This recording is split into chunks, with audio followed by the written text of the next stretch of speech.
Kev, thanks for doing this, man. Thanks for having me. I appreciate it. Yeah.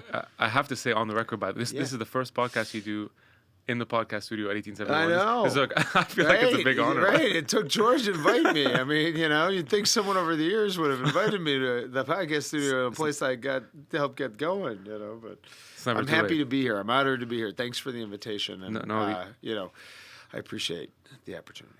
Of course. Yeah. The honor is mine. I think I told you, but having been in Chicago for 3 years, you were definitely one of those names that coming in to a new market that I just kept hearing. Yeah. And I know you've done a lot, right? Yeah. I pay people to say my name a lot. 100%. I think I'm going to start doing this. I'm taking notes. Is basically what I'm telling you. And for folks who don't know, you were on the sales side of a very interesting tech company at the time, 3Com, which is still around. I have some questions for you there. Yeah. You then helped co-found and start Chicago's Google office. Yep. Spent 10 years there. Very interesting story at that point. And then you sort of pivot to the VC world, right, with Pritzker Capital, and then a partner at Chicago Ventures, and obviously a founding CEO of 1871, which is where we're recording the podcast today. So just, your hands were in so many different pockets of Chicago's community.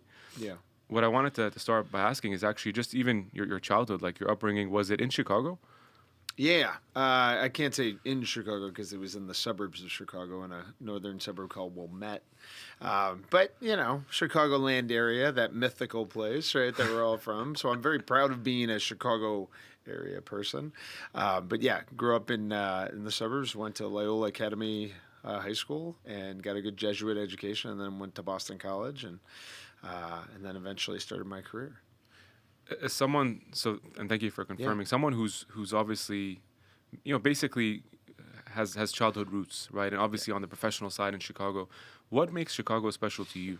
Yeah, and I always should say this because I'm very proud of it. My father, whose parents were born in Europe, so, we haven't been here forever. He grew up in Milwaukee and then came down here for business in his career. And he worked for this company called Sears, which people of a certain age either know it or they don't know it because Sears, the Sears Tower, which is now the Willis Tower or whatever it is, Sears was this legendary company, that revolutionized, right, retail and cataloging and all of this in the U.S. and now is a shell of itself, right? But I was very proud that my father worked at a great company called Sears for 25 years, actually. And when I was a kid, I'd come downtown to the world's tallest building and visit his office, right? Which was, again, you had no perspective as a kid, but you were very excited that your dad worked in the tallest building in the world, whatever that was. Yeah. But he was from that generation where you stayed at the same company. You're very loyal. And you stay there forever. And entrepreneurship, I think to that generation, a lot of times was, you can't really find a real job, so you're an entrepreneur, right? Start your own thing. So, and when I got out of college, I was like, God, I got to get a big corporate job. That was kind of the thinking still because I was brought up that way. But luckily, my timing was good when I was born specifically because the tech kind of revolution was really taking off in the internet in the late 90s when I got out of college. So that was good timing. But I love Chicago. I love being from here, and I've tried to be committed to helping this city move forward beyond just my work stuff. And happy to talk more about that because there's a lot of leaders that I learned from here that pushed us to do that. Yeah, there's many ways I want to go from here, but just really quick comment around timing because I think that's super interesting. Whether it's timing that actually impacts your openness to taking on more risk, and you also see this actually with investing. So if you're born in a recession, your outlook on what, let's say, the markets could do for you, that's right, is either seen as an opportunity or really sort of a downside risk. Right. And so that's an interesting that I think it impacted your perception to what entrepreneurship could do as an opportunity, not so much as a consequence. Yeah. Well, and downturns have defined my career in many ways, actually, which is unfortunate. Nobody likes to talk about downturns, but there are cycles, right, in these markets, and some of the best companies, for sure, come out of the downturns, right? '08 gave us, the Great Recession gave us Uber and Pinterest and Airbnb and Stripe and Slack and, some of the great companies we know and love today came out of that time. And I would argue, we'll talk about Google doesn't become Google without the dot-com crash in many ways, so... And before Google, I know you spotted this company called 3Com. What I love about your story too Yeah. is I think you've and we'll talk about. I don't know if you have like a crystal ball or something, man. But sometimes like I think just good spotting of opportunities that in many cases obviously materialize. And 3Com was interesting to me looking back because you're a regional sales leader at 3Com, right? And this is in I want to say the 90s. 97. 97. Yeah. 98. So you're joining, and they're still around, right? For a lot of folks who don't know, it's a 1.3 billion, global enterprise. So it's interesting that they've stayed around this long. Yeah. My question then is at that point, doing sales in 97 for, a leading tech company, how was sales back then versus what you obviously see around you today? Yeah. Well, a couple of things. There were a couple of things that led up to that. If I had to look at like trends and just little moments in time, and I'll do this quickly. But when I was at Boston College, I actually ran a newspaper route. I actually delivered the newspapers, physical papers, to dorm rooms, right? And it was a highly lucrative business for college. And I was done at 7 a.m. as soon as I got done delivering them. But my senior year, the internet came to Boston College, and that all the dorms were wired for the internet.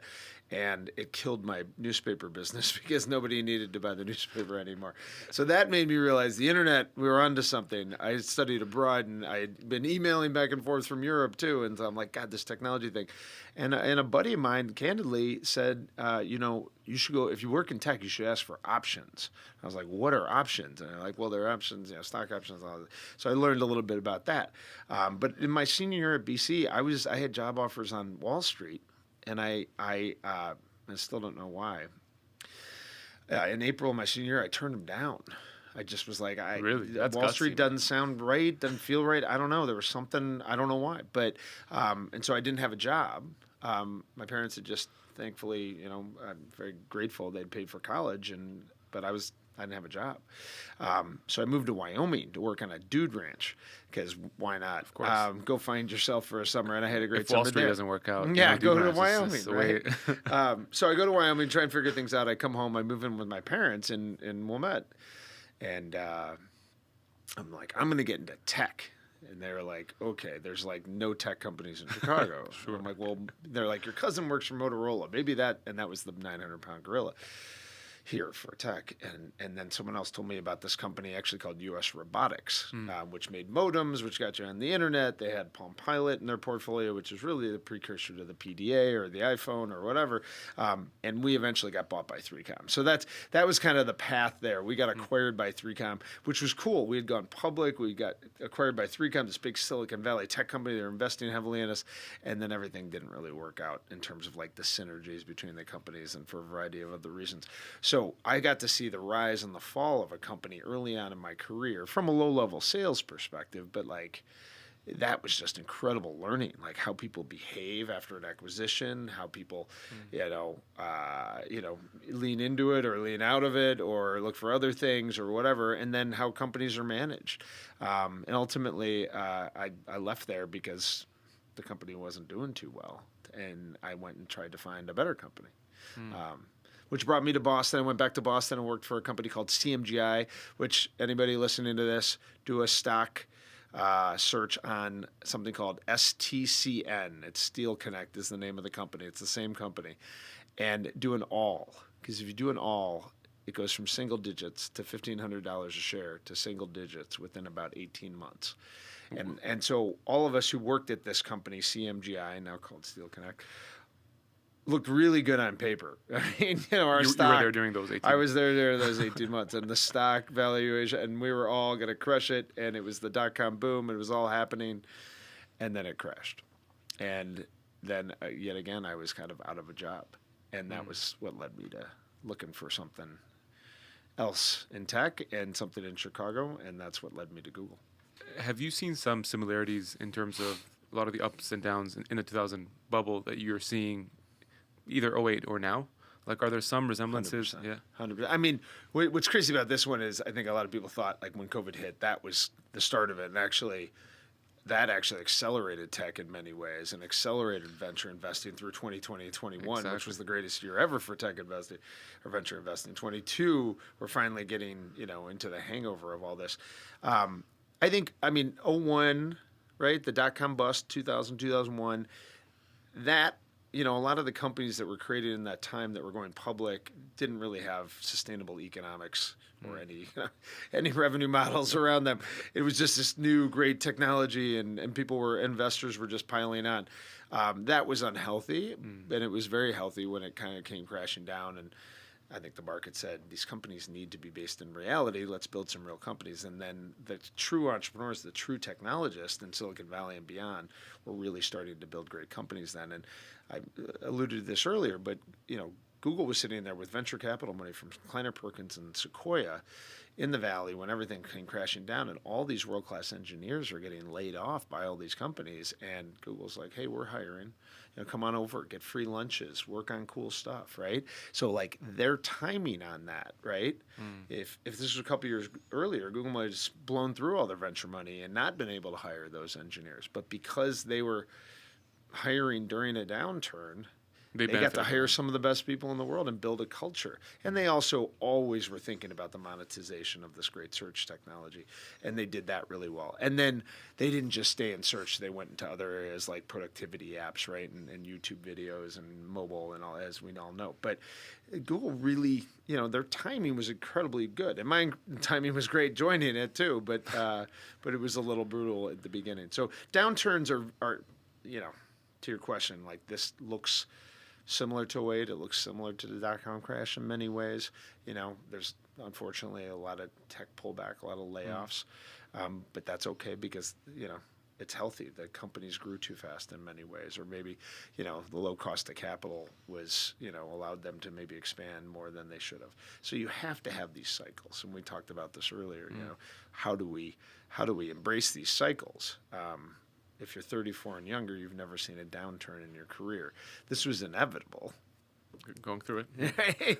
I saw two downturns in the beginning, in the first 10 years of my career. You learn a lot from these things. So I'm thankful, man. I'm finally. Right? You're just, finally. I crossed it off. That's it. Like on the come up of my career, that was always the one thing that I, kind of get hackled for. Is like, well, you've never seen I've read about it. Obviously, I know it on paper, but going through it, I think, as an adult in your profession is very different. Yeah. Be thankful. Be thankful, though, for the time you've had, because the last decade's been awesome. It's true. It's been up and to the right in Chicago and beyond, right? It's true. It's been a long bull. 10, 12 years, I think, in total. It had to happen at some point, and good things will come out of this, too. So speaking of good things, this is what I really want to know from you is like, let's actually go back to, you're finished with 3Com, CMGI. Yep. And so that was in Boston. Yeah, so 3Com in Chicago, CMGI in Boston, and then... you leave CMGI. I leave. Well, I was going to get laid off probably 2 weeks later. No, I should have stuck around for the package, right? Always stick around for the package. That's the other rule. But foresight, Kev. Come on. So you do that. Do you immediately come back to Chicago, or what's the...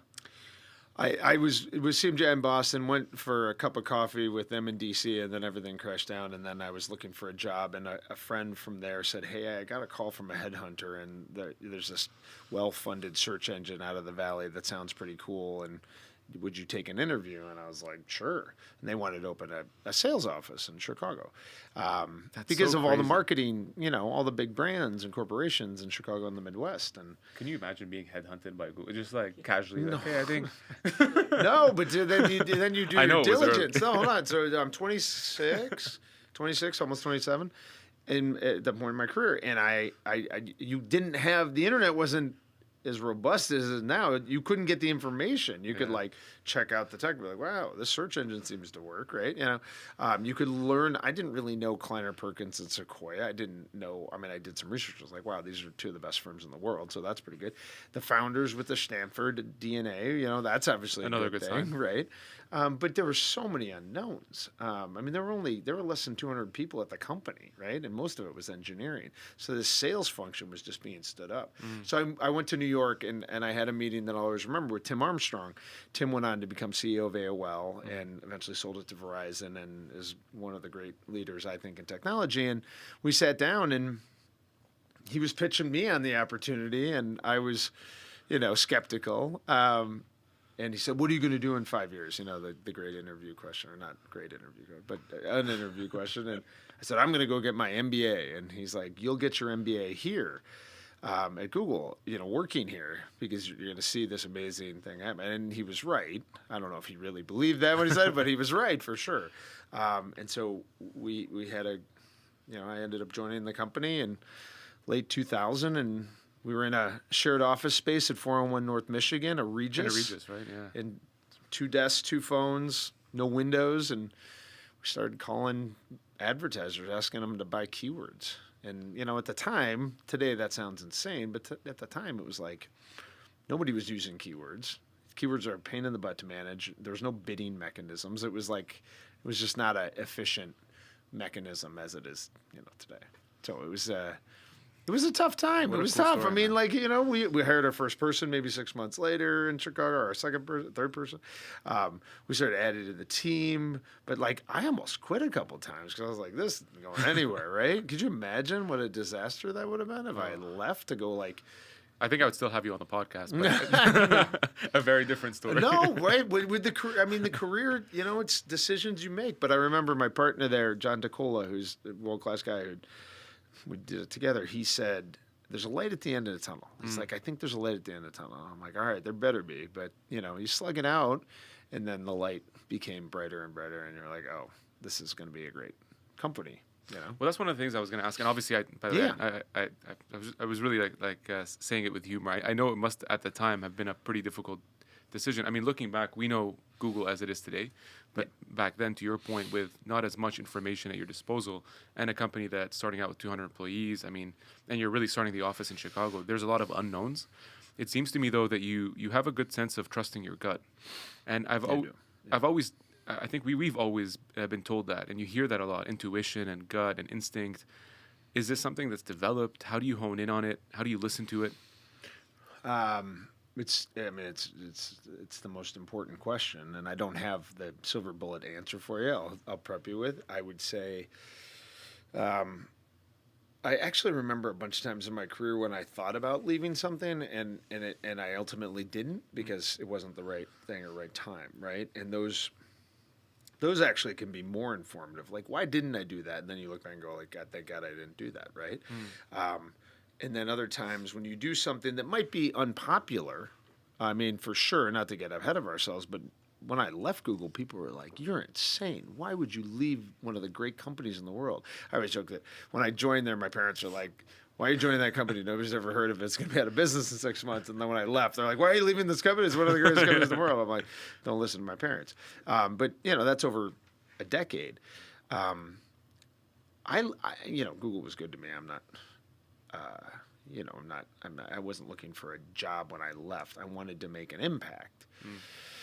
And I wanted to make an impact in the space that I love the most, and that benefited my career, which is entrepreneurship technology, and then saw the opportunity in Chicago, and that was unveiled to me in many ways, you know, just being part of the tech community. But, you know, as we were at Google here, we kept growing up, and people started taking notice locally. Mayor Rich Daley was like, "You know, you guys have an office here. That's great. You're a cool growth company," and they wanted to embrace us and work with us, and the nonprofit community, you know, wanted probably some money from us, but also wanted to embrace the brand and engage with our technology and our people. And like, there was nobody in charge, right? So we had a leadership team here. We all ran businesses, and nobody really had to do anything, but I kind of enjoyed it. People would, you know, the mayor's office called, but he'd come sit on the technology advisory council. And I'm like, I'll do it. You know, just because it was interesting, right? And I wanted to give back to the community. And because of that, I gained a really great network of folks over time that maybe just wanted to engage with Google. Maybe they didn't care about me, but that's okay.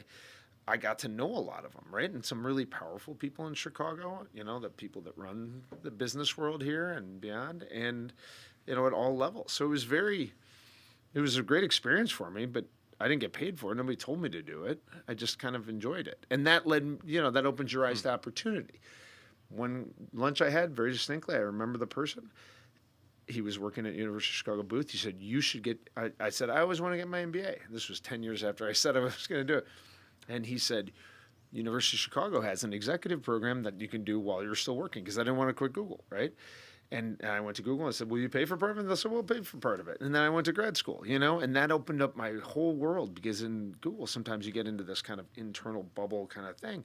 And I got to step outside and go to classes and learn from my peers and, CFOs and doctors and engineers and like all kinds of talented people at one of the best schools in the world. And that was like, wow, there's more to life than just this great tech company that I'm a part of. And so I got to 2010, and, my next move probably at Google was going to be in New York or California. And I had a young family and didn't really want to leave.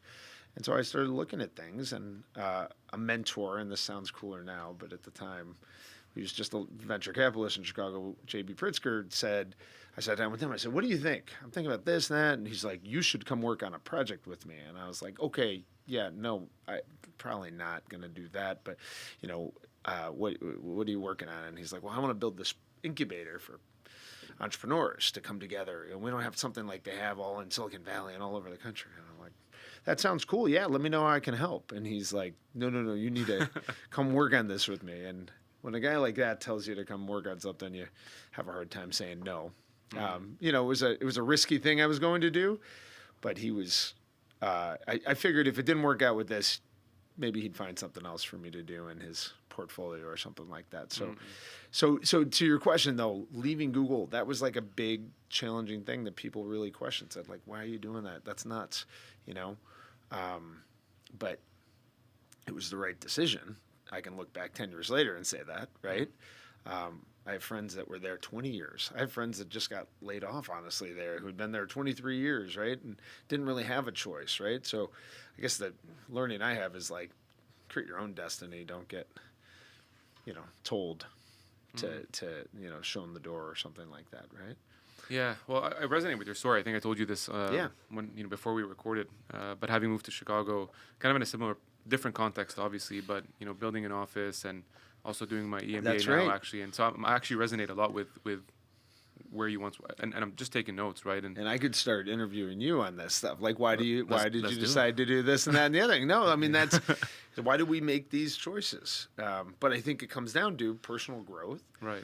And looking at opportunities, right? And maybe zigging a little bit when other people zag. Maybe not going down the route that is the most logical or that everybody kind of goes down. It's choosing your own adventure, so to speak, right? Yeah, I've certainly leaned more towards that path as much as I possibly could. And I think one of the things that stands out from what you're saying is really ownership. Yeah. I feel like that's something that you've displayed, right? Whether it's at Google, when you got the opportunity at 1871, it's not really that you're getting the package of what this opportunity is going to look like. It's, here's an idea and kind of mold it yourself. When you're in that predicament, and this is a big change, right? I feel like going from Google to 1871, you're carving out different opportunities in an ecosystem. Yep. What's the first thing that you do? So I'm always curious, like 30, 60 day in. No, well, that was, and it's, there's more detail that if anybody's listening to this that was around then, they'll probably be like, well, you didn't mention this or that. So it's impossible and it's not that interesting of a story. But at a base case, 1871 didn't exist until 2012 when we opened the doors. I left Google in spring of 2011 and took over an organization called the Chicagoland Entrepreneurial Center, the CEC, that was created by the Chamber of Commerce here a long time before and had all these great people involved and needed a new direction, new leadership. I went to leave Google and went and took over this small nonprofit, and we started working on the project to launch 1871. We were part of all that. Actually, at the beginning, we didn't even know if we were going to run it or not. It wasn't part of that. We were just supporting it. Mm-hmm. And meanwhile, for a year, we were doing programming. We were having events. We were doing the startup forecast. We were doing panel discussions. We were just trying to do anything to support the community here of entrepreneurs. And there's so many great entrepreneurs in Chicago, as we talked about earlier. A lot of them had not had any support in the 2000s, I would say, right? The Matt Maloney's and Brian Johnson's and Chris Gladwin's and Jay Shikawa's and all them, they were just building companies here because they're builders, they're entrepreneurs. They didn't wait for someone to tell them, and they didn't need a bunch of support doing it. But it would have been nice to support them more. And that was JB's big insight. It wasn't building a place. It was building more community, bringing people together and advancing our entrepreneurial and tech ecosystem by doing that. So I left to work on just community related stuff. And then the vision for 1871, like, God, we need a place, which was kind of a crazy idea. Not crazy in that you just kind of think in the digital world, you don't need a place. Everybody can just connect digitally or whatever, right? And we learned that during COVID for sure. But it turns out, especially in a place like Chicago, which is such a great city, but there's so much going on here. Like, you needed a place, a central address, a clubhouse, whatever. Like, bring people together. Give them access to the community. Let them be mentors if they're farther along in the career and they just want to help out. Let them invest. Let the universities plug their talent and let the corporations come in. I mean, it wasn't a really complicated idea, but it just needed leadership. And I'm talking about leadership at JB's level, leadership from Governor Quinn at the time, leadership from Rahm Emanuel, the mayor at the time, leadership at the universities.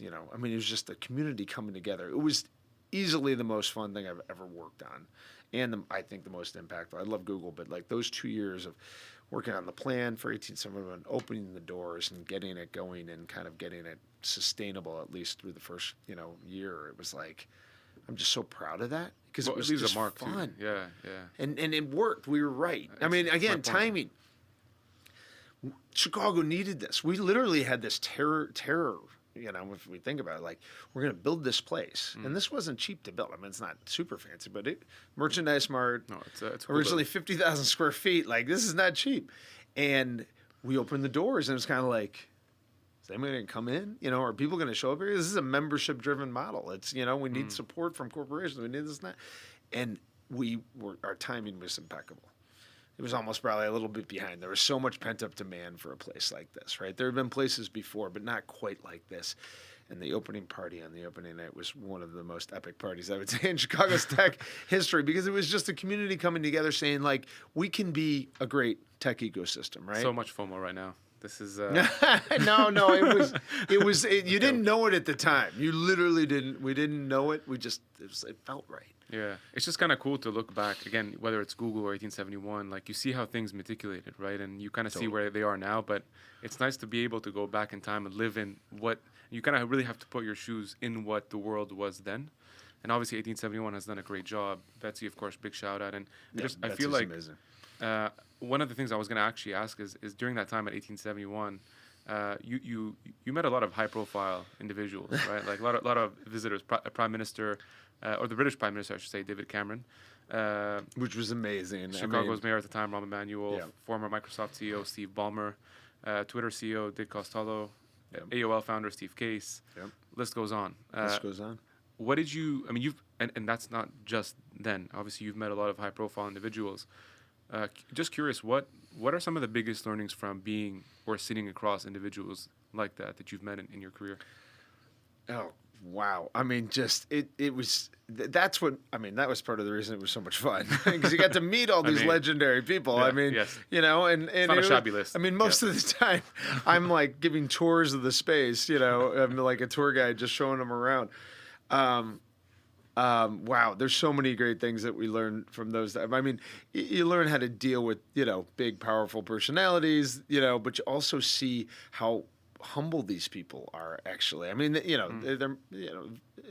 they've had massive success at a scale that is hard to imagine, right? They could be anything, do anything, or whatever, but a lot of them have gotten there just by being great leaders and being humble and asking, like, they'd ask a lot of questions. Like, usually, people like that are not asking. They would walk around. They had curiosity, They really cared about what we were doing. And they believed it. And you could tell. I mean, I had enough conversations where you could tell if they believed in Chicago or not. In some cases, these executives from Silicon Valley or whatever would be like, yeah, good luck with that. We'll see how it works out. And others, though, you could really tell, like, God, this is a great place. And not to say we had anything to do with this, but, like, maybe they could help, build their presence here, right? Maybe they could hire more people here instead of just hiring them in their backyard.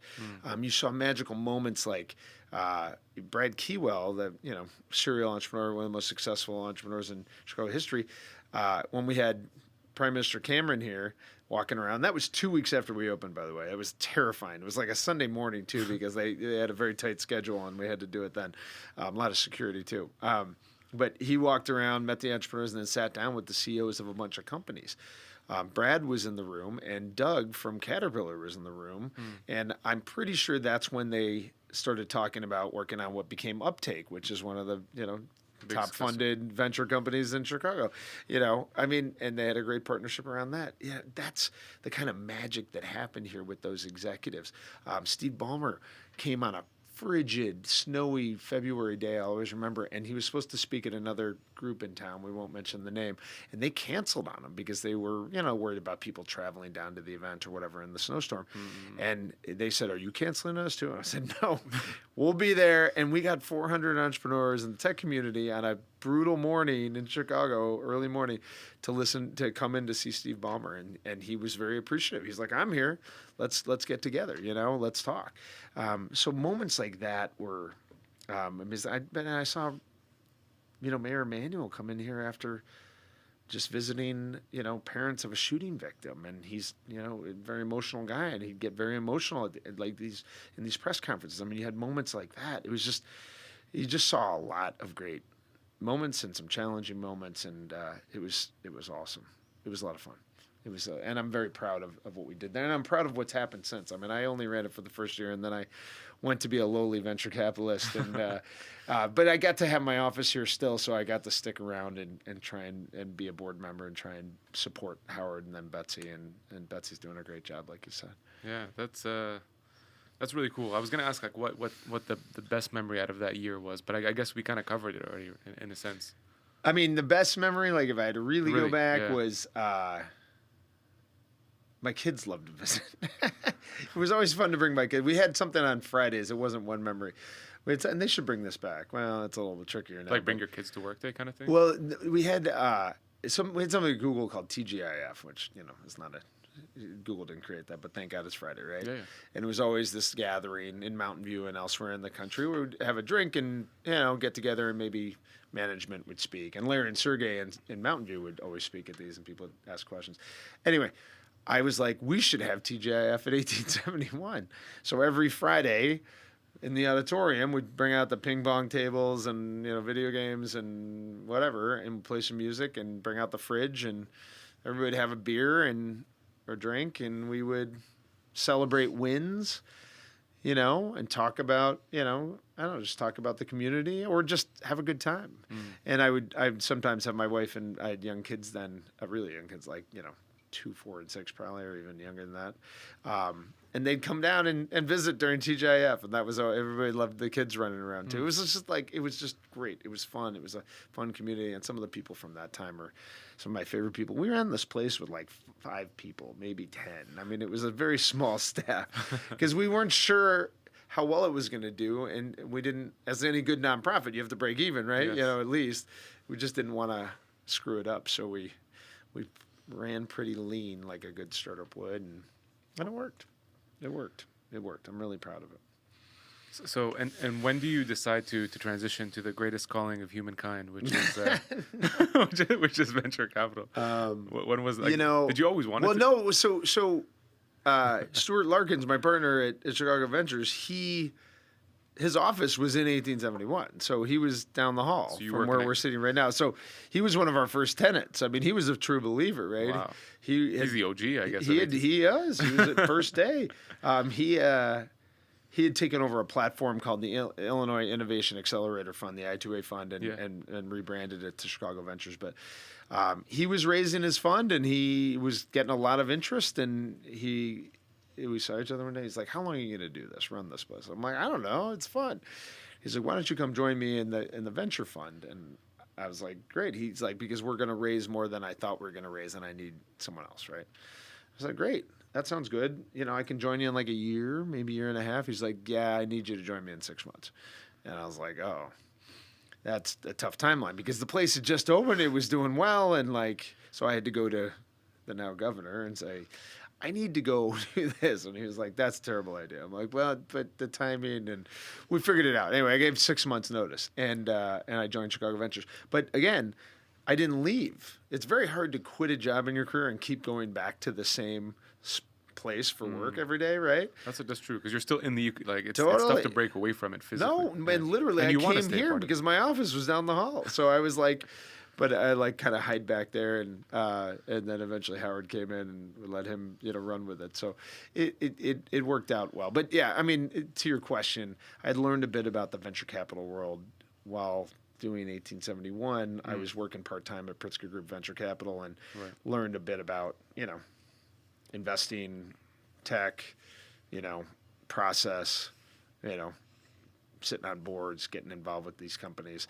I'd known a bit about it through angel investing, but that was just your own capital. To get into venture capital, you're investing someone else's money. That's a whole nother ballgame. So I joined Stuart in June of 2013. So it's almost 10 years, actually, in a couple months. And that's a long time in venture world, right? I mean, it's... Yeah, but the funds are 10-year funds a lot of times, right? So, I mean, the investment period is usually 3 to 4 years, maybe shorter. But the fund horizon is... But yeah, I mean, they're 10-year funds. So, like, it's a long commitment. So we had Fund 1 then, and then we've invested at Fund 2, Fund 3, and then launching Fund 4 into soon. So it's a long, it is. It's been a lot. It just seems, I don't know why for the venture world, it just seems like, I know obviously the fund horizons are 10 and, I think holding to your point are like 3 to 6, but it's just, it's interesting when you think back, that is. You got to commit to it. And the best companies, when I got into venture full time, some of the legendary, in my mind, VCs in Chicago that have been doing this for a long time, well before it was cool to do and all that. They sat down with me and said, this takes a while. I'm like, oh yeah, no.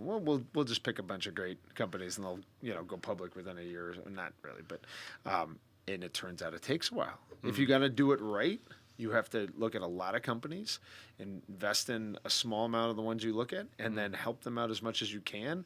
And even all best laid plans and efforts, some of them are going to fail. I mean, maybe a bunch of them are going to fail. Depends on how good you're at it. But you're going to see some massive successes too. And that's what's been neat about this. Like our thesis, which of Chicago Ventures was, there's a bunch of great early stage tech companies in Chicago, a bunch of great founders. There's just not enough early stage capital. And this was back, 10 years ago. And that was absolutely true. There was very little venture capital. You could get B round capital and beyond from outside Chicago, because if you got to that stage of a company like Grubhub did, right, or Braintree did, you could get the Excels, you could get the benchmarks to come in. But before that, the Valley doesn't care, right? And so you're usually taking that first step, which is arguably a hard one, right? I mean, of course, there's going to be the hardest one for sure. I mean, we had to help them out through that kind of valley of death, like figuring out product market fit, getting some traction, having enough capital to get through that stage, and then help them, build up, whatever it is, their go-to-market, their sales motion, whatever it is, to get them to, really get on that growth trajectory. That said, I'm not complaining. Our thesis was correct. And I think we invested pretty well. I mean, our first fund looks good. Our second fund looks amazing. Again, on paper, because, you've got a lot of companies that raised the big valuations, but we've got 6 or 7 unicorn status companies in our second portfolio, and we're getting into their seed round at very reasonable valuations early on. So it's looked good. What's neat, though, for me to see is that Chicago Ventures used to be kind of one of the only funds at the early stage in town. Now there's a ton of funds at the early stage, and we won't go through them all because I'll forget to mention one and then get in trouble. But at the end of the day, like the ecosystem has grown. Yeah, the venture ecosystem in Chicago and the Midwest is as robust as it's ever been at all stages, and it's great. It's so great for the entrepreneurs because they have options, right? As much as I want to do every great deal in town, they should have options. They should be able to go to different types of funds that can help them in different ways. So it's been good to see. It's been great to see, and I think the venture capital opportunity here will persist. But as we talked about earlier too, I think we're moving into a new cycle in Chicago. Well, and I know you get asked this a lot, but I kind of have to ask it because I'm personally curious. One of the things that you do obviously well with Chicago Ventures, and you mentioned a couple unicorns already in the funds, and they've done well over the course of 10 years. It seems to me like you have the ability to have a process to be able to find some of the LeBron Jameses of the world, right? or like I mean, I know we're kind of transitioning to sports at some point, but how do you find those good picks early? And I guess looking back, what are some of those telling signs that make you realize that they're good opportunities? Well, the simplest example, which, I'm very proud of on many fronts, is, you can walk down the hall and, walk out the door or head to go get a coffee or the restroom or whatever, and you can run into companies in a place like this. I mean, really, one of the most successful companies in our portfolio is a company called Cameo, of course, which is, has unicorn status and has funding from some of the top venture firms in Silicon Valley. But shout out to Steve Galanis. Yeah, Steve Galanis. We invested. It was amazing. Which operated out of 1871. Steve, right? I mean, he came in here early. He was working on it. He's got a great personality, obviously, but we're all like, "What's this guy working on?" And he's like, "Well, I'm gonna have celebrities and athletes, video shout outs. It's a marketplace." I'm like, "Okay, good luck with that." It was actually our analyst at the time, Jackson Jin, who has gone on to work at Cameo and now launched Protege. Yeah. But he kept. I mean, he was here all the time because this was his first job out of college. He was just working constantly, and he kept hanging out with him. And he's like, "I think these guys are onto something." We're like, "All right, let's have him in," and we had him in, and thankfully we made the investment early on, and that's been great. And I think we've supported him really well along the way. My partner Rob's been on the board for a few years, and they're doing really well. So that's sourcing down the hall. And it shows the power of a place like 1871. It shows how important it was for us to have an office here. We could have had an office down the street, and maybe we wouldn't have seen it, right? So that's one. But on the other side, you have people like Jet McClandless at Project 44. How did we find him? I think we got introduced through one of our LPs, or maybe saw his name in something around the logistics software area. But he's, that company is doing incredible. And again, unicorn status, some of the best investors in the world, global, hundreds, thousands of employees. Like, they're just, there's something Chicago's going to be very proud of for a long time, I think, in my book. But we were the seed money in that. And I think, remembering back, it was, this guy had a lot of interest from different firms, and we were able to kind of win the opportunity to invest, when it gets competitive, by putting our best foot forward around what we were going to do to help out the entrepreneur beyond the check, right? We're not just going to write the capital or write the check and then show up at the board meetings and complain about things or whatever. We're going to be your partner early on, and you have to be early on. Like, it doesn't work without true partnership, and that partnership can take many different forms. It's strategic advice, of course, but it's also talent, helping them hire talent. We have a whole platform group at our fund that helps with talent, business, corporate connections, next level investor connections, groups of functional roles in companies. So across our portfolio, the CTOs can all hang out, the CFOs can all hang out and learn from each other, right? Like things like that. And through putting our best foot forward, Jet, and I'm sure he talked to some of our previous founders too, right? This is why it's the long game. You got to treat your founders right, because if you don't, it'll come back to bite you. A lot of founders will call your past founders and say, "What was it like working with this firm? What was it like doing this and that?" And so we were able to win that opportunity to invest, and that's going to be a great investment for us. So it comes in many different flavors. But the one reality that I didn't really appreciate, especially coming from a sales role in venture capital, is sales is getting to yes, right? I want you to buy what I'm selling, right?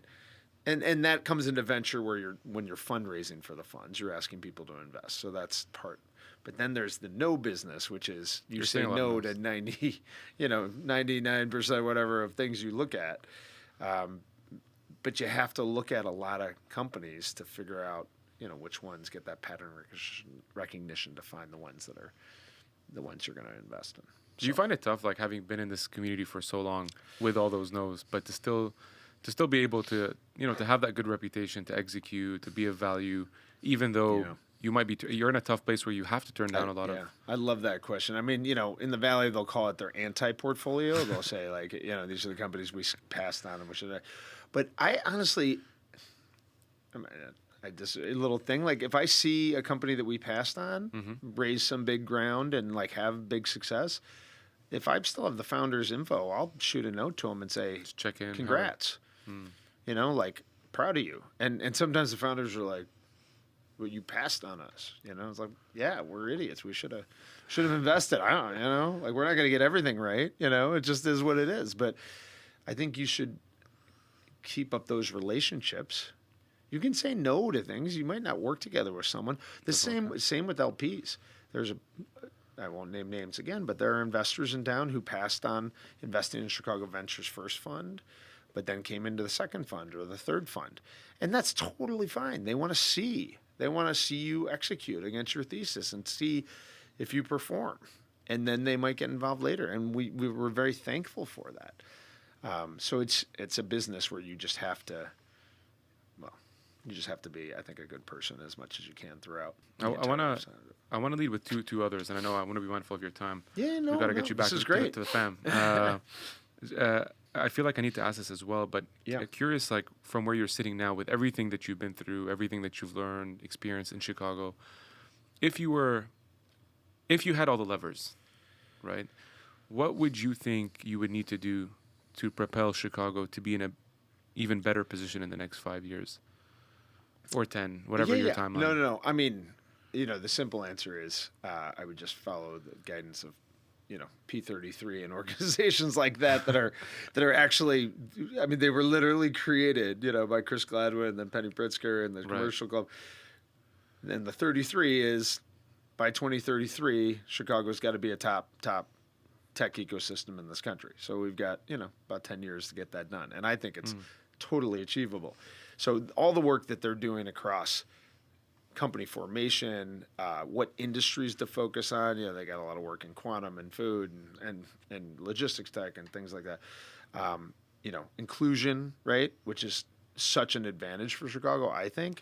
I think we actually lead the country because Silicon Valley is a very non-diverse place. If you've spent a lot of time there, like, Chicago is a great diverse community. This is why I think a lot of the big tech companies have hired so many people here, because they want that diversity.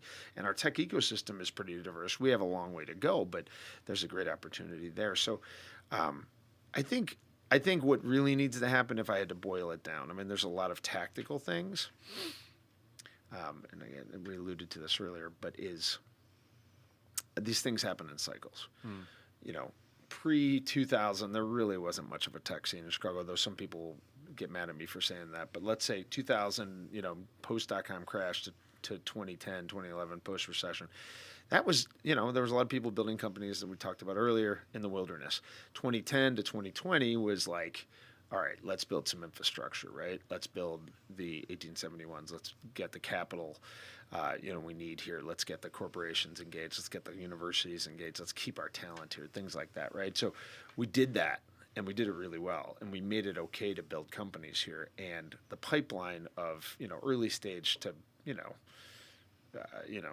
unicorn status, whatever we want to call the top level at pre-IPO, is as robust as it's ever been. Nobody can deny that. I mean, 2021 was the greatest venture capital year ever. I mean, driven by a lot of big deals, which is great. We need more deals like that. But what's the next step? So COVID gave us a little breather, you know, so to speak, for as bad as that time was.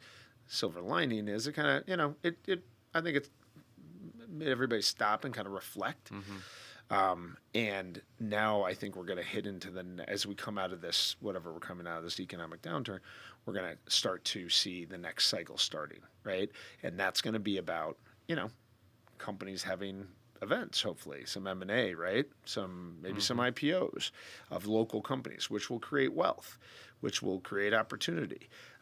And then we have to see this spinning, I think, of that reinvestment of that capital, like the people who, you know, do well with those events, maybe they become the next angel investors, right? Maybe some of the employees that were at those companies saw, like, okay, I want to go start something now, and they'll go start building a company and seed that. So it's talent and capital recycling to start the next, I would say, 10-year cycle in Chicago, and that's really where we have to just take it to another level.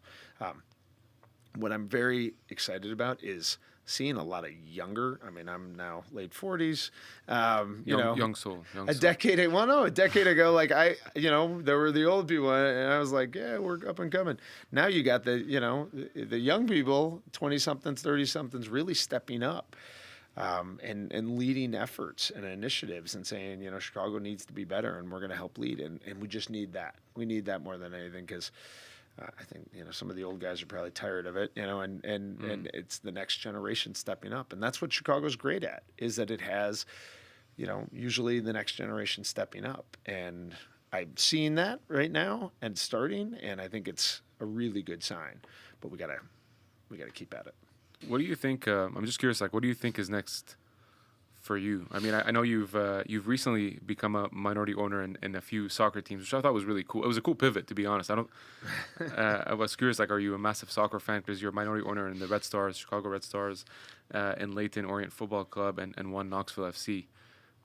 Was that always like either a dream or like you just wanted to do it for fun? It was always a dream. I mean, in Chicago growing up as a rabid sports fan, and I, played soccer when I was younger, but my kids, play, and I lived in Europe for a while. I got into the English game and the global game, went to a World Cup, got into it through many ways. US Soccer, our federation, is actually based in Chicago. A lot of people don't know that. Our men's and women's national team, women who've won multiple World Cups, and 4 of them, and hopefully another one this summer in Australia. Anyway, I always wanted to get in pro sports, and I love soccer, and the opportunity presented itself. It's actually like venture capital in many ways, where if you want to do an investment in something, you just have to ask around and get access to the investment. The funny thing about Chicago pro sports is nothing's going to become available anytime soon. I mean, I don't know, maybe the Bears will sell someday, and it'll be $8 billion, $10 billion, or whatever. Like, that's a little above my pay grade. So it's got to be accessible.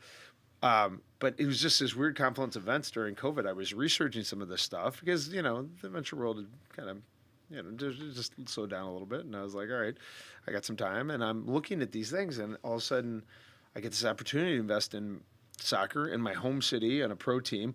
And I honestly didn't know the women's game as well as I do now. I know it almost way too well now, in so many great ways and some challenging ways. But I got the opportunity to invest and then join the board, and I've become a zealot in many ways. Like, I believe that women's pro sports is underappreciated in this city and this country.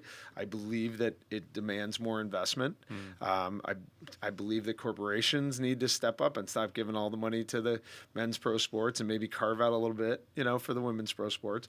I hope more fans will go and see the game because the competition level is world class. I mean, literally on the Red Stars, our team here, we have 3 players that will start on the U.S. national team in Australia this summer. That's amazing. My prediction. I actually haven't some checked of the best that one players yet. in the world. I have to go to a game yet. I haven't. You are invited as my guest anytime. But it's seriously podcast 2.0. This is. We play at SeatGeek Stadium out by Midway. It's a great stadium once you get there. Not the greatest location, but like we're trying to do creative things to get more people out there. But it's a lot of fun. Yeah, it's a lot of fun, and it's so much fun to support this. It's a tough business. These are tough businesses. They're not. At this level, they're not huge money makers, but the investment opportunity is going up and to the right. In our league, there's been some expansion going on that's exciting and things like that. And then, the other clubs are minor league clubs in the U.S., and then I have one in England that I love. But it's just, always been something I wanted to do. I'm, getting to my, later stage of my career, and I was like, if not now, when, right? And it's the same kind of model where I get to invest, hopefully make a nice return on the investment, though I have no interest in getting out of these anytime soon. I want to create a portfolio and be in them for a very long time. But I also, you can get your hands dirty a little bit. You can help out, right?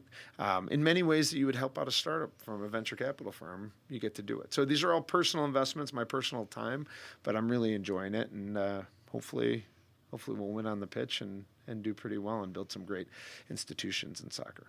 I'd love to see it, man. That's I'm going to catch a game soon.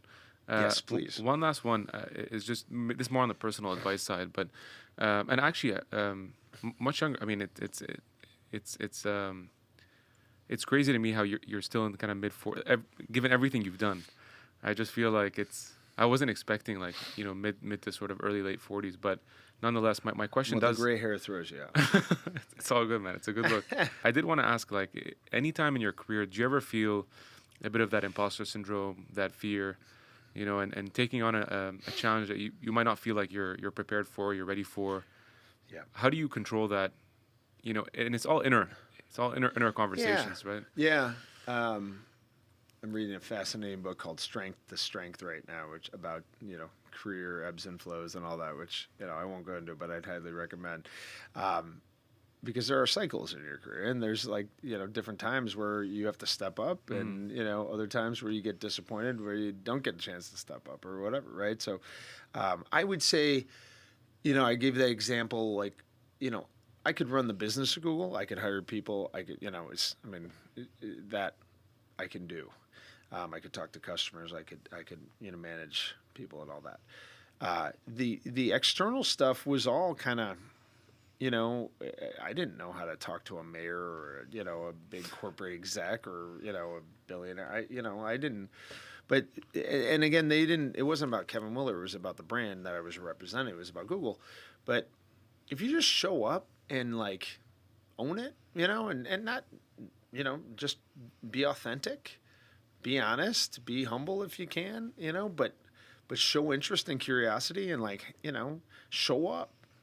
And have a perspective, these people will respect you. I mean, we lost a great icon in Chicago, Andy McKenna, recently, and Andy McKenna was the chairman of McDonald's Corp forever. He was actually the only person who ever been the chairman of the Cubs and the White Sox, which I just learned after his passing. But this guy, he's 93, but he did everything. We're talking about a career. But I'd be in rooms with him, and I'd be. Honestly, a little intimidated. Like this guy, and that day he was very, he was so accomplished, and he was so humble and Mr. McKenna, and he'd say, "Call me Andy," and he would give you advice, and he'd ask you questions and be curious about you, and you just have to show up, right, and have a perspective, and have and have the confidence to have those conversations, and then people will, at least in this town, they'll include you, right. This town will include you if you show up with the goods and do the work and all that. That said, though, I've learned a lot in the venture capital world. I never had run a nonprofit. I learned a lot about that. But that's what's fun. That's memorable. If you just do some corporate job for 20, 30 years, unless you're, really changing around where you are in the organization. But then you have regrets too. I never worked, abroad. I mean, you're working abroad, right? Mm-hmm. I didn't go to Europe. I could have gone with Google to Europe and done a rotation. I didn't get to do that. Well, maybe I'll do that, later in my career or something not with Google, but maybe I'll go work over there later in my career. And it's you can't have a lot of regrets, and you just got to do what you can. But I guess to sum it up, I would say, Chicago is a great city. We have a great tech scene here. You're playing a great role. Thank you for your work here, because we need to talk, we need to have dialogue, we need to tell the stories, we need younger leaders like yourself stepping up. So that's awesome. But at the end of the day, I sometimes worry. We've lost some people along the way. Let's bring it back. Reignite it. Let's reignite it. Exactly. Great word. Reignite That's it. exactly it. We've done so much. We've done so much, and so many people have done so many great things, and now's the time to take the next step. And we've actually probably got this year to kind of plan, right? Kind of get going on it, because, things are challenging right now. Mm-hmm. But that's okay. People got laid off, but maybe that's an opportunity to go join an earlier stage company or start a company. Use that opportunity, because sometimes you might not want to, right? Right. It's easy to stay status quo, but you get forced, and then you got to look at the opportunities in front of you. I mean, great companies will come out of this time, and they will come out of this city. And I think you'll have conversations like this with someone in a few years. Will be like, wow, back in 23, you really saw something with that company. And so I'm excited about that. And hopefully I'll get to play a little supportive role on that. Well, little is an understatement, man. I can't thank you enough. I can't thank you enough for the hour. I can't thank you enough for all that you do in Chicago. And it's not just me saying this. Obviously, you know how much you're appreciated in the city, and so let's reignite this bad boy. That's right. Let's leave it, reignite it. No, I appreciate the opportunity. Thank you for the thoughtful questions and the research and all that. Of course, you really you got to did show a great up. job here. So I'm proud to be a part of it. Appreciate you, man. Thank you, George. Thank you. Cool.